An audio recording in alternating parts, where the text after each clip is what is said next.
दोस्तों, भारत और ऑस्ट्रेलिया के दूसरे वनडे मैच के बाद पूरा क्रिकेट जगत इस मुकाबले की चर्चा कर रहा है। एक ओर रोहित शर्मा की शानदार पारी ने सबका दिल जीत लिया, तो दूसरी ओर भारतीय टीम की मिडिल ऑर्डर की कमजोरियां फिर उजागर हुईं। कई दिग्गजों ने अपनी राय दी। पाकिस्तान के पूर्व तेज गेंदबाज शोएब अख्तर ने रोहित की क्लास की तारीफ करते हुए भारतीय बल्लेबाजी पर सवाल उठाए, जबकि ऑस्ट्रेलिया के महान कप्तान रिकी पोंटिंग ने रोहित की पारी को विदेशी पिचों पर जवाब बताया। जी हां, बताएंगे पूरी खबर, तो इस वीडियो को अंत तक जरूर देखें। और अगर आप भी टीम इंडिया के फैन हो तो वीडियो को एक लाइक और चैनल को सब्सक्राइब जरूर करें।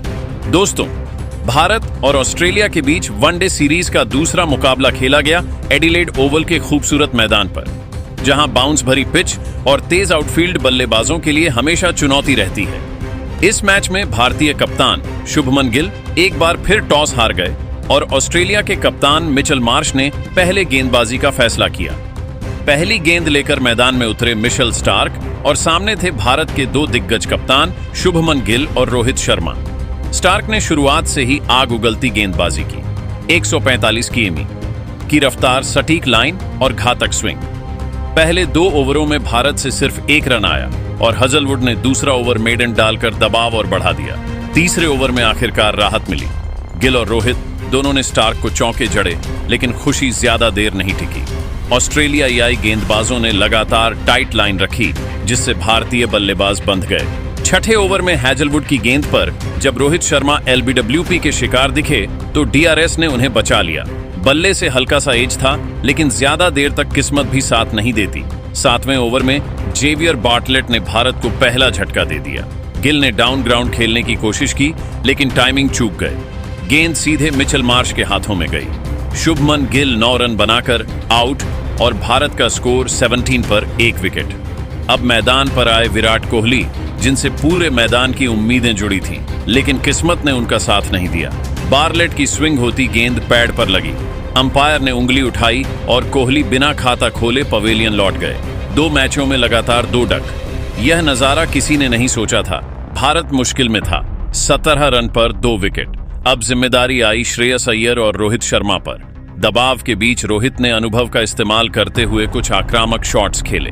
8वें और 9वें ओवर में उन्होंने पुल और ड्राइव से रन निकाले और धीरे धीरे मैच में वापसी की झलक दिखाई। पहले 10 ओवर के बाद भारत का स्कोर था 2 विकेट पर 33 रन। पावर प्ले के बाद दोनों बल्लेबाजों ने धैर्य और समझदारी से खेलना शुरू किया। अय्यर ने सिंगल्स घुमाए, रोहित को स्ट्राइक दी और जब भी मौका मिला दोनों ने चौके लगाए। 15वें ओवर में भारत ने 50 रन पूरे किए और 19वें ओवर में रोहित ने अपना असली रंग दिखाया। मिचेल ओवेन की गेंद पर लगातार 2 पुल शॉट, दोनों सीधा बाउंड्री पर। शानदार इन 2 शॉट से भारत के डगआउट में भी उत्साह लौट आया। 20 ओवर पूरे होने तक भारत का स्कोर था 86 रन पर 2 विकेट। रोहित 44 और अय्यर 31 पर डटे हुए। इसके बाद दोनों ने साझेदारी को मजबूती दी। 22वें ओवर में रोहित शर्मा ने 76 गेंदों में अपनी 1वीं वनडे 50 पूरी की। शुरुआती संघर्ष के बाद अब उनका आत्मविश्वास देखने लायक था। गेंद बल्ले पर खूबसूरती से लग रही थी। 24वें ओवर में भारत ने 100 रन पूरे किए और 25वें ओवर में एडम जैम्पा के खिलाफ रोहित ने एक लाजवाब इनसाइड आउट जड़ दिया। यह शॉट न सिर्फ शानदार था बल्कि ऐतिहासिक भी। इसके साथ ही रोहित बने पहले एशियाई बल्लेबाज जिन्होंने सीना देशों में 150 पूरे किए। 27वें ओवर में दोनों बल्लेबाजों के बीच 100 रनों की साझेदारी भी पूरी हो गई। मैदान पर तालियां गूंजने लगी और लगने लगा कि भारत अब मजबूत स्थिति में पहुंच गया है, लेकिन खेल यहीं पलट गया। ऑस्ट्रेलियाई कप्तान मार्श ने 30वें ओवर में मिशेल स्टार्क को दोबारा गेंद थमाई और स्टार्क ने आते ही बड़ा झटका दे दिया। एक शॉर्ट गेंद पर रोहित ने पुल खेलने की कोशिश की, लेकिन गेंद हवा में उड़ गई और लॉन्ग लेग पर हजलवुड ने शानदार कैच लपका। रोहित शर्मा की पारी 97 गेंदों में 73 रन पर खत्म हुई, जिसमें 7 चौके और 2 शामिल थे। भारत का स्कोर 135 पर 3 विकेट। अब मैदान पर आए अक्षर पटेल। उन्होंने अय्यर का अच्छा साथ दिया और दोनों ने स्कोर 150 पार पहुंचाया, लेकिन 83वें ओवर में एडम जैम्पा ने अय्यर को बोल्ड कर दिया। 61 रन 77 गेंद 7 चौके की पारी खेलने के बाद अय्यर भी पवेलियन लौटे। 4 ओवर के भीतर भारत ने अपने दोनों सेट बल्लेबाज ही खो दिए थे और स्कोर था 160 पर 4 विकेट। इसके बाद आए के एल राहुल। उम्मीद थी कि वे पारी को संभाल लेंगे, लेकिन ऑस्ट्रेलियाई गेंदबाज अब पूरे जोश में थे। रन गति धीमी होती गई और 37वें ओवर में जैम्पा ने फिर वार किया। राहुल ने ओवर की पहली गेंद पर चौका जरा, मगर अगली ही गेंद पर वे बोल्ड हो गए। 11 रन पर भारत का स्कोर 136 ओवर पर 5 विकेट। अब मैदान पर दो बाएं हाथ के बल्लेबाज थे, अक्षर पटेल और वॉशिंगटन सुंदर। दोनों ने परिस्थिति के हिसाब से खेला, स्ट्राइक रोटेट की और विकेट बचाए रखे। 40वें ओवर में जब मिशेल स्टार्क वापस आए तो अक्षर पटेल ने 2 शानदार चौके झड़कर भारत को राहत दी। 40 ओवर पूरे होने तक भारत का स्कोर था 168 रन पर 5 विकेट। अक्षर 30 और वॉशिंगटन सुंदर 9 रन बनाकर क्रीज पर डटे थे। भारत ने शुरुआती 2 झटकों के बाद बेहतरीन वापसी की। वहीं दोस्तों, एडलेड ओवल पर खेले गए इस दूसरे वनडे मैच के बाद क्रिकेट जगत में काफी चर्चाएं हो रही हैं, खासकर रोहित शर्मा और भारतीय टीम के प्रदर्शन को लेकर। जहां एक ओर भारत ने शुरुआती झटकों से उभरते हुए शानदार वापसी की, वहीं दूसरी ओर कुछ पुराने मुद्दे फिर सामने आए। टॉप ऑर्डर का दबाव में टूटना और मिडिल ऑर्डर की अस्थिरता, इन सब पर अपनी राय दी पाकिस्तान के पूर्व तेज गेंदबाज शोएब अख्तर ने और ऑस्ट्रेलिया के महान कप्तान रिकी पोंटिंग ने। दोनों ने अपने अपने अंदाज में मैच का विश्लेषण किया। चलिए सुनते हैं किसने क्या कहा।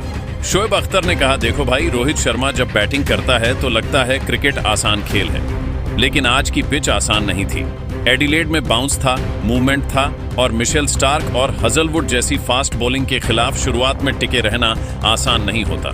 शुरू के ओवरों में भारत के 2 विकेट गिरे, कोहली और गिल चले गए, लेकिन रोहित ने जिस तरह धैर्य से खेला वो क्लास दिखाता है। उन्होंने आगे कहा, रोहित ने पहले 30 से 35 गेंदें सिर्फ सरवाइव की। एक सीनियर खिलाड़ी यही करता है, पहले झेलो फिर हावी हो जाओ। जब उन्होंने जैम्पा को इनसाइड आउट मारा, मैं उठ गया टीवी से। वह पुराना रोहित था जो गेंदबाजी पर हावी रहता है, और वह रिकॉर्ड 150 सेना देशों में। भाई, ये कोई छोटा कारनामा नहीं है, ये दिखाता है कि वह दुनिया के सबसे कंप्लीट बल्लेबाजों में से एक हैं। वही शोएब अख्तर ने भारतीय टीम को चेताया भी और कहा, देखो भारत की यह आदत ठीक नहीं है, 2-3 विकेट जल्दी गिर जाते हैं। विराट कोहली का लगातार दूसरा डक, ये तो रेड अलार्म है। कोहली बड़ा खिलाड़ी है, लेकिन शायद थोड़ा प्रेशर में है, और शुभमन गिल को भी अब कप्तान के तौर पर मैच को कंट्रोल करना सीखना पड़ेगा। शुरुआत में बहुत नर्वस लग रहा था। उन्होंने आगे कहा, भारत के पास टैलेंट बहुत है, लेकिन मिडिल ऑर्डर को मजबूत करना होगा। श्रेयस अय्यर ने अच्छा खेला, पर आप हर बार रोहित से उम्मीद नहीं रख सकते कि वह टीम को संभालेगा। अगर भारत को ऑस्ट्रेलिया में जीतना है तो टीम को बैलेंस बनाना पड़ेगा। अंत में शोएब ने मुस्कुराते हुए कहा, लेकिन मैं एक बात कहूंगा, अगर रोहित शर्मा 100 तक जाता तो आज ऑस्ट्रेलिया का खेल खत्म था। वो आदमी आज क्लासिकल मूड में था, उसको देखने में मजा आया। बस वो पुल शॉट थोड़ा नीचे खेल देता तो आज मैच का नतीजा अलग होता। दोस्तों, इसके बाद ऑस्ट्रेलिया के पूर्व कप्तान रिकी पोंटिंग ने कहा, मुझे लगता है रोहित शर्मा की यह पारी उन लोगों के लिए जवाब थी जो कहते हैं कि वह विदेशी पिचों पर संघर्ष करते हैं। उन्होंने शुरुआती स्विंग झेली, हजलवुड और स्टार्क के खिलाफ टिके रहे और फिर शानदार काउंटर अटैक खेला। उनकी टाइमिंग, फुटवर्क और शॉट सिलेक्शन लाजवाब था, लेकिन भारत के बाकी बल्लेबाज उस लय को जारी नहीं रख सके। पोंटिंग ने मिशेल स्टार्क की तारीफ में भी कहा, स्टार्क ने वही किया जो वह सबसे अच्छा करता है, ब्रेक थ्रू लाना। जब मैच भारत की पकड़ में लग रहा था तभी मार्श ने उसे दोबारा लाया और उसने एक ही ओवर में खेल बदल दिया। रोहित का विकेट ही वो टर्निंग पॉइंट था। पोंटिंग ने भारतीय मिडिल ऑर्डर को लेकर कहा, भारत का टॉप ऑर्डर हमेशा मजबूत रहा है, लेकिन मिडिल ऑर्डर में अब स्थिरता की कमी दिख रही है। केएल राहुल को एंकर की भूमिका निभानी चाहिए थी, पर वह जल्द आउट हो गए। वहीं अक्षर पटेल ने बहुत मैच्योरिटी दिखाई। अगर भारत को 260 से 270 तक स्कोर ले जाना है तो उसे ऐसी पारी को लंबा खींचना होगा। दोस्तों, कुछ ऐसे बयान थे शोएब अख्तर और रिकी पोंटिंग के। इस पर अपनी राय कमेंट जरूर बताएं और चैनल खुशीराम हाइलाइट्स को सब्सक्राइब जरूर करें। जय हिंद, जय भारत, वंदे मातरम।